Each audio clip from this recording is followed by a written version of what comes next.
به بچه هامون یاد بدیم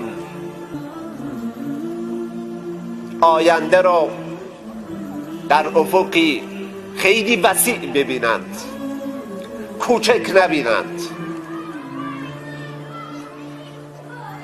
بچه ما باید یاد بگیرد استعداد اون را خداوند بهش داده که مدارج عالی علمی را طی کند، رتبه های بزرگ علمی رو به دست بیاورد. این را به بچه هامون یاد بدیم، تلقین کنیم، ملکه ذهنیشون کنیم.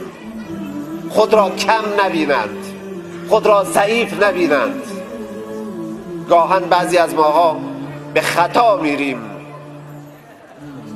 به دانش آموزمون، به بچه‌مون میگیم آخرش میخوای به کجا برسی؟ این همه زحمت میخوای که چه بشه؟ آخرش مجبوری بری اونجا دست فروشی کنی یا نهایتش کنج مغازه شاگردی کنی. بزرگترین ظلمی که در حق این بچه کردیم این جمله است. چرا؟ چه کم داره؟